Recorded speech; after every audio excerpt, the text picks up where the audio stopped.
Hey guys! Okay, so this issue is from October 31st to November 14th. And I have one ginormous article in it. So, there we go. So this is probably going to be long. But it's under the health and wellness section, which got created, which is awesome. So, let's see. Yay! So this is Inside a Psychiatric Hospital, Part 2. Very Boston accent. Alright, let's jump in. So if you ever wonder what it's like inside a psych hospital, I'm going to share all of my experiences with it, so you get to find out one person's experience at least. By Raquel Lyons, staff writer. Trigger warning. Explicit mention of suicide and self-harm. I will have a warning at the beginning as well. This is totally the article that I thought I mentioned this again, and that I have talked about in a different article. You'll understand what I mean in a second if you've been watching the whole series. It's to no one's surprise that the general public is lacking in its awareness about suicide prevention, suicide warning signs, and mental health awareness. It may be that this is a product of how some conversations in our society are still labeled as too taboo to talk about openly. Stigmatization of mental health issues is an article for another time, however. I bring up this issue because when I tell someone of the general public that I am suicidal, I get more of a nervous laugh or an ominous "me too" response. Setting aside a secondary response for a whole other conversation, the nervous laughter doesn't exactly help me. I understand that suicide is a complicated subject matter, but when I feel suicidal, I am often not validating my own emotional experience, and thus rely on other people's emotional experience to identify how bad things have gotten for me. This is the conversation I was having with the EMT on my way to the nearest emergency room. As we've seen earlier in this piece, my telling the police officer I was feeling suicidal brought me to that very same gurney. Accompanying me on my trip was Emily the Moth, who had snuck in for a free ride, which is not what I can say about my own experience. When I got to the ER, I was transferred over to what would be my chambers for the evening, and until 3:30 p.m. on Saturday, September 17th.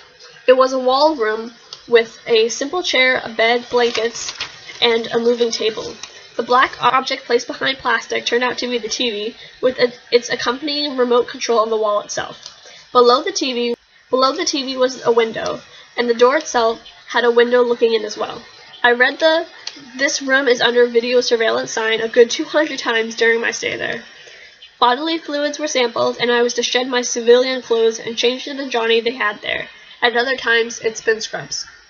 After some time, I met with the crisis team there at the hospital. I was lucky. This woman had attended one of the International OCD Foundation conferences and was educated about OCD.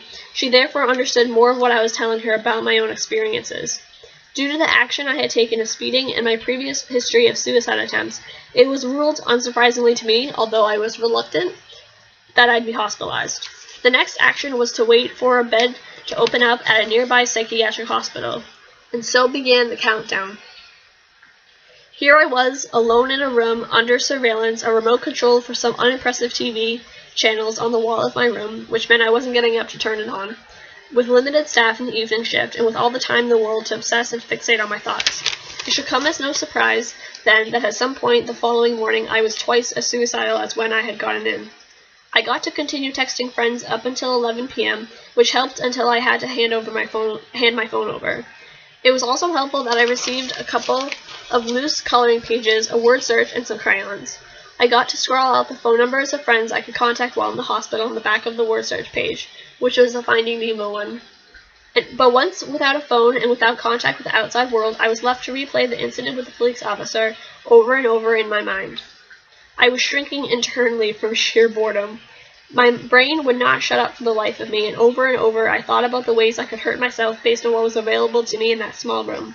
I could slam my head on the table or the wall, I could strangle myself under the bedsheets, I could scratch myself, and so on.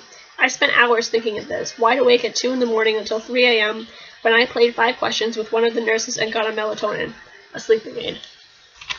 I spent most of Saturday sleeping and some time watching Horrible Bosses on the television. Around 7 in the morning on Saturday, I cried to myself because I was so distraught from the cruel heaviness with which the OCD was lacing venom through my brain. I thought over and over about all the reasons why I should hurt myself, and the idea grew more and more appealing.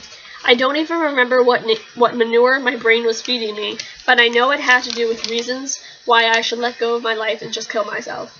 Looking back on it, there may have been also some depression at play there too.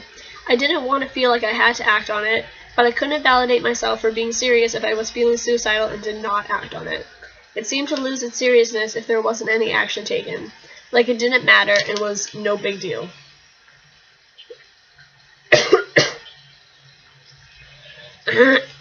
And it was something I had to prove to myself. I could kill myself or attempt to, even if I didn't want to actually die. My brain told me that life wasn't worth living with OCD and I would be better off dead, without anyone to find me and no one to find out what I had done. So in response I cried, because there was no one around to witness my pain and to acknowledge how badly that situation sucked, and how even despite this, things would get better. After some time, when I felt defeated and felt like the only way I could talk to someone was if I tried to hurt myself within that room, I got my breakfast tray. It was the super soggy blueberry muffin. I didn't eat much of it because I was so disgusted with myself at that point for still being alive. My appetite for 4 a.m. had faded with the oncoming cruelty of my thoughts. One of the staff had asked me if I'd like to speak with someone from the crisis team, and I agreed that I would. For the next hour, I waited for someone to come to talk to me. I still contemplated all the ways I could hurt myself and arrived at the position that I had scratched myself ever so slightly. I never did speak to someone again during the time I was twiddling my thumbs trying to ignore the brass nature of my brain. I did get to make a couple of phone calls though, and that helped me out a lot. Getting to hear some of my friends' voices really helped me pull me through and have something to look forward to. One of my friends, Janine, would come to visit me while I was in the psychiatric hospital. That gave me the happiness and motivation to color in a squirrel picture for her and write a little note on the back of it. I know you may be reading this and are wondering where my point is going with all of this background information. To that I say, don't worry, this is likely the most background information we'll get out of this. I wanted to set the scene properly for what my experience was like in the emergency room and how it may reflect other people's experiences in a negative light. I'm saying it because it needs to be said, it needs to be known, and it needs to be addressed. I will always recommend the emergency room for someone who is struggling with suicidal thoughts. If you are suicidal and you think you may act on it, you need to go to the hospital. You need to keep yourself safe. And the safest place you can be is at a place where you're able to rehabilitate yourself until you feel better, which will be approximately a week later. Granted, you may not exactly feel like yourself again once you get out of the hospital, but it's highly likely that the suicidal crisis will have passed. Another may arrive, but that's beside the point. I do not want the takeaway of this storytelling to be that the emergency room is always a cruddy space, and for that to be a reason someone decides against their better judgment to not go. Sometimes the emergency room is a cruddy experience, but the ER is the place where you go to before you get to the treatment facility. It's the annoying step in between. I want to make suggestions on how to improve the quality of an ER visit for psychiatric issues, rather than discourage people from attending them if they need it. For one, advocating for yourself is huge. Ask for crayons and some coloring sheets. Or if you're able and you know you're going to the hospital, bring a book to read. Write out a list of phone numbers of friends and family that you can contact during your stay within the ER and the psychiatric hospital. Having social support is a huge part of recovery, and it's nice to get to see some familiar faces who know the real you and not just the disorder that you're struggling with.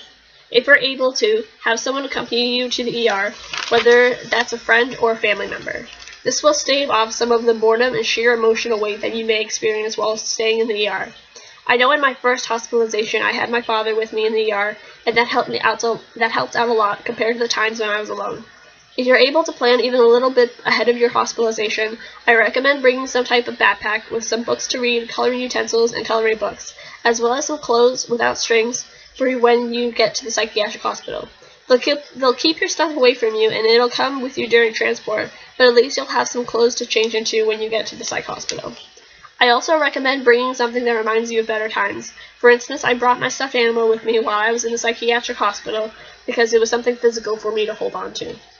Additionally, as I'm writing this within October 2016, I have come to find out that only about 30 states in the U.S. offer legally recognized mental health directives, although Massachusetts is not one of them. However, there exists a mental health directive that you can use as a working template that covers multiple facets involving what medications you're taking, your treatment providers and their contact information, someone they can contact to vouch for you, and more. It isn't legally binding, but it's a resource.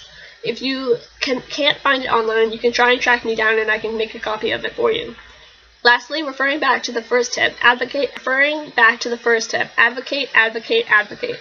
I'm not the type to lash out when a treatment isn't being respected or I really want to get out of the hospital. I know from seeing others practice such behaviors that it only makes the situation worse. However, I absolutely hate and loathe that I felt in my ER visit that the only way I could receive help there via talking to someone is if I had acted out. I did not act out, and I did not see that crisis team personnel. I wish I could say that I did, but it just wasn't the case for me. My tip is to be patient, be compassionate, and be persistent. If you feel unsafe, tell someone. Before you act on the thought, tell someone. This is true even outside of the hospital. The length of your ER visit depends on when the nearest psychiatric bed is open. I've had the process take from 5 hours to as long as the next day at times. If you can talk to someone who knows the good places to go to versus the not-so-great ones, utilize that information to create a list of places you can refer to if you ever land in a hospitalization setting. Remember though, that the ER stay is time-limited. Eventually, we'll get to the real part of treatment, which lies within the psychiatric hospital or psychiatric ward. Just keep breathing, safety contract for 5 minutes, and soon you'll be out of there. Stay safe, people.